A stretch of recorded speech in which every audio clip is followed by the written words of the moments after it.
नमस्कार मित्रों, कैसे हो आप सब। तो मित्रों, आज हम कक्षा 7 की रुचिरा भाग 2 के पहले पाठ सुभाषितानि का संपूर्ण अध्ययन करेंगे। तो शुरू करते हैं।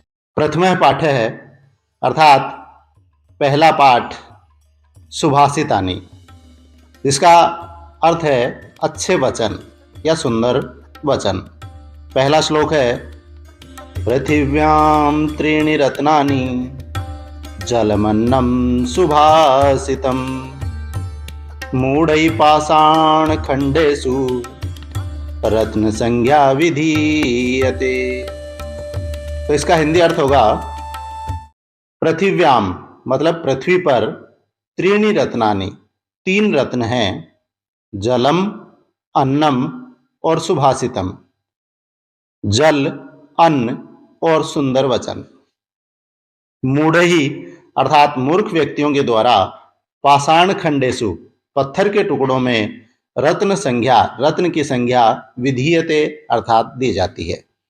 मूर्ख व्यक्ति पत्थर के टुकड़ों में ही रत्न की संज्ञा देते हैं, अर्थात जो माणिक मोती हीरे जवाहरात होते हैं उन्हीं को ये लोग रत्न समझते हैं।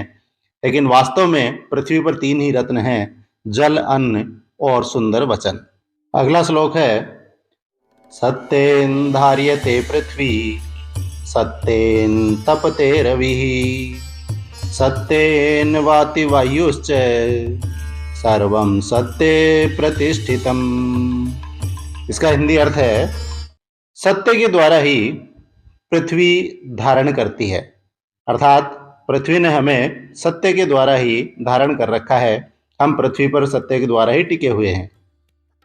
सत्य के द्वारा ही रवि तपता है, अर्थात रवि हमें प्रकाश प्रदान करता है। सत्य के द्वारा ही वायु बहती है। सब कुछ सत्य में ही स्थित है। एक बार पुनः देखते हैं। सत्य के द्वारा पृथ्वी धारण करती है, सत्य के द्वारा ही सूर्य प्रकाशित होता है, सत्य के द्वारा ही वायु बहती है और सब कुछ सत्य में ही समाया हुआ है, सत्य में ही प्रतिष्ठित है। अगला श्लोक है, दाने तपसि शौर्ये च विज्ञाने विनये नये विस्मयो नहीं कर्तव्यो बहुरत्ना वसुंधरा। इसका हिंदी अर्थ होगा, दान में, तपस्या में, शूरवीरता में अर्थात बल में, विज्ञान में, विनम्रता में और नीति में, चाहे मतलब और नीति में। विस्मय अर्थात आश्चर्य, नहीं मतलब नहीं, कर्तव्य मतलब करना चाहिए। क्योंकि वसुंधरा अर्थात धरती अनेक रत्नों वाली है। कहने का तात्पर्य यही है कि बड़े बड़े दानी, तपस्वी, बलशाली, वैज्ञानिक, विनम्र और व्यवहारगत व्यक्ति इस धरती के ऊपर मिल सकते हैं, और इस रूप में मिल सकते हैं कि हमने कभी कल्पना भी न की हो। चौथा श्लोक है, सद्भिरेव सहासीत सद्भि कुर्वीत संगतिम सद्भिर्विवादम मैत्रीम च ना सद्भि किंचिदाचरेत्। इसका हिंदी अर्थ होगा, सद्भि अर्थात सज्जन, सह मतलब साथ, एव मतलब ही, आसीत मतलब बैठना चाहिए।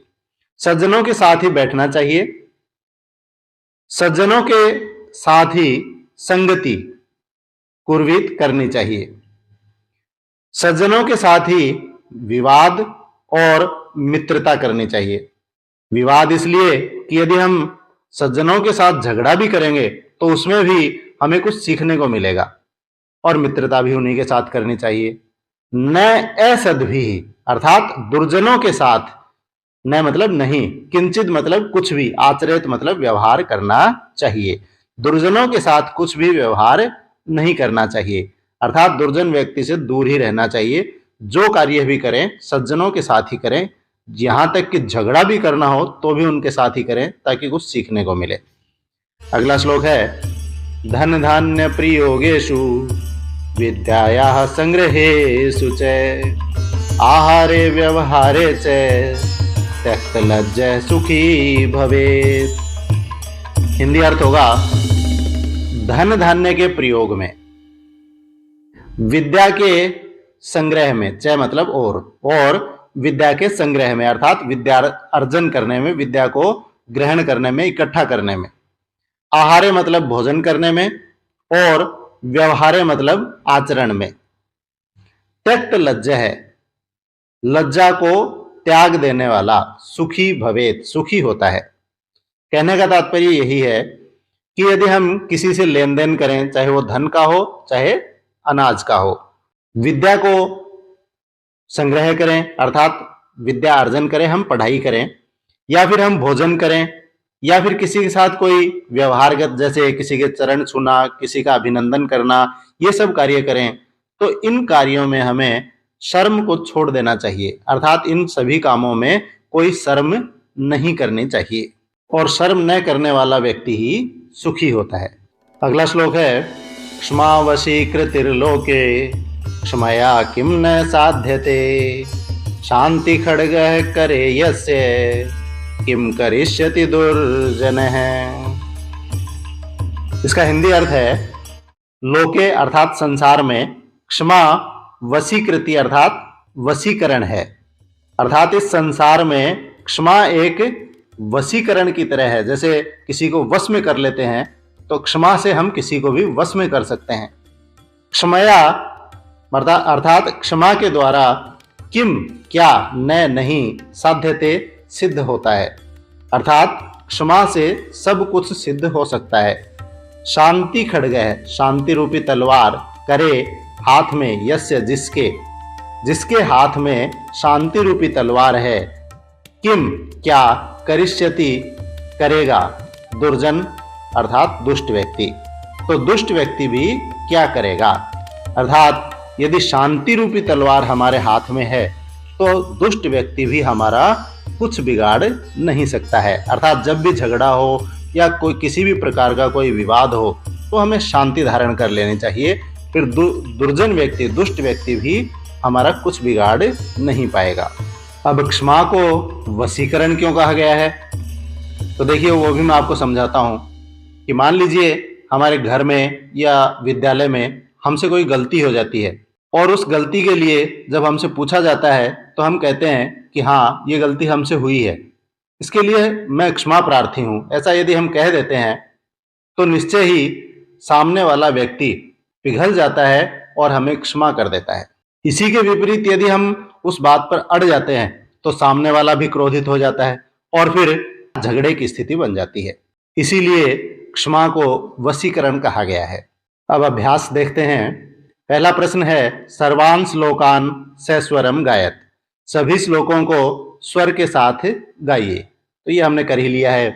दूसरा प्रश्न है, यथा योग्यम श्लोकांशान मेलयत, यथा योग्य श्लोक के अंशों को मेल करिए।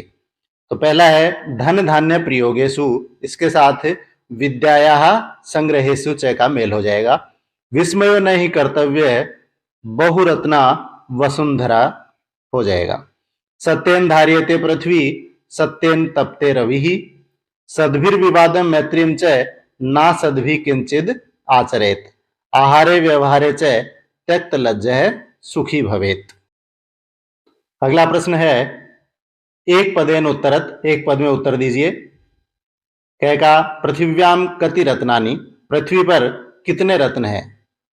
उत्तर हो जाएगा त्रीणि, 3 रत्न हैं। मूढ़ई कुत्र रत्न संज्ञा विधीयते, मूर्खों के द्वारा रत्न संज्ञा कहाँ दी जाती है, अर्थात मूर्ख व्यक्ति किसको रत्न मानते हैं? तो पाषाण खंडेषु, पत्थर के टुकड़ों में दी जाती है। गय का है, पृथ्वी केन धार्यते, पृथ्वी किसके द्वारा धारण करती है? तो इसका आंसर हो जाएगा सत्येन, सत्य के द्वारा। घय का है, कही संगतिम कुर्वीत, किसके साथ संगति करनी चाहिए, साथ करना चाहिए? तो इसका आंसर हो जाएगा सद्भि, अच्छे लोगों के साथ, सज्जनों के साथ। अंग्रेज का है, लोके वशीकृति ही का, संसार में वशीकरण क्या है? तो इसका आंसर हो जाएगा क्षमा, क्षमा वशीकरण है। चौथा प्रश्न है, रेखांकित पदानि अधिकृत्य प्रश्न निर्माणम कुरुत। रेखांकित पदों को अधिकार करके प्रश्न बनाइए। क्या है सत्येन वाति वायु, सत्य के द्वारा ही हवा बहती है, तो इसका प्रश्न हो जाएगा केन वाति वायु। सत्येन तृतीया है, इसकी जगह किम शब्द की तृतीया केन हो जाएगी। का है सद्भि एव सहासित है, सज्जनों के साथ ही बैठना चाहिए, तो इसका प्रश्न बन जाएगा कही एव सहासित है। का है वसुंधरा बहुरत्ना भवती, पृथ्वी अनेक रत्नों वाली होती है, तो इसका उत्तर हो जाएगा का बहुरत्ना भवती। का है विद्यायाः संग्रहेषु त्यक्त लज्जा सुखी भवेत्, विद्या के संग्रहण में अर्थात विद्या अर्जन में लज्जा छोड़ देने वाला सुखी हो, तो इसका प्रश्न बन जाएगा कस्याः संग्रहेषु त्यक्त लज्जा सुखी भवेत्। का है सद्भि मैत्रीम कुर्वीत, सज्जनों के साथ मित्रता करनी चाहिए, तो इसका प्रश्न बनेगा सद्भि किम कुर्वीत। अगला प्रश्न है प्रश्नानाम उत्तराणि लिखत, प्रश्नों के उत्तर लिखिए। क्या कुत्र विस्मय न कर्तव्य है, कहां पर आश्चर्य नहीं करना चाहिए, तो दाने तपसी शौर्ये विज्ञाने विनये नये च विस्मय न कर्तव्य है, अर्थात इन 6 चीजों में आश्चर्य नहीं करना चाहिए, दान में, तप में, बल में, विज्ञान में, विनम्रता में और व्यवहार में। खेगा है पृथिव्याम त्रीणि रत्नानि कानि, पृथ्वी पर 3 रत्न कौन से हैं, तो पृथिव्याम त्रीणि रत्नानि सन्ति जलम अन्नम सुभाषितम, जल अन्न और सुभाषित, ये पृथ्वी पर 3 रत्न हैं। का क्वेश्चन है त्यक्त लज्जा कुत्र सुखी भवेत, लज्जा छोड़ देने वाला कहाँ सुखी होता है, तो धन धान्य प्रयोगेषु विद्याया संग्रहेषु आहारे व्यवहारे च त्यक्त लज्जा सुखी भवेत, धन धान्य के प्रयोग में, विद्या के संग्रहण में, भोजन में और व्यवहार में लज्जा छोड़ देने वाला सुखी होता है। अगला प्रश्न है मंजूषातः पदानि चित्वा लिंगानुसारम लिखत, मंजूषा से पद चुन करके लिंग के अनुसार लिखिए, अर्थात पुल्लिंग, स्त्रीलिंग और नपुंसक लिंग में इनको लिखना है। तो रत्नानी ये नपुंसक लिंग का हो जाएगा, वसुंधरा स्त्रीलिंग में है, सत्येन नपुंसक लिंग में, सुखी पुल्लिंग में, अन्नम नपुंसक लिंग, वहनी पुल्लिंग, रवि पुल्लिंग, पृथ्वी स्त्रीलिंग और संगतिम भी स्त्रीलिंग में हो जाएगा। अगला प्रश्न है अधोलिखित पदेषु धातवः के सन्ति, नीचे लिखे पदों में धातुएं कौन सी हैं, तो करोति में क्री धातु है, पश्य में दृश्य धातु है, भवेत में भू धातु है और तिष्ठति में स्था धातु है। तो मित्रों इस पाठ से संबंधित आपका कोई भी क्वेश्चन हो तो आप कमेंट बॉक्स में लिख करके पूछ सकते हैं। धन्यवाद। जय हिंद, जय भारत।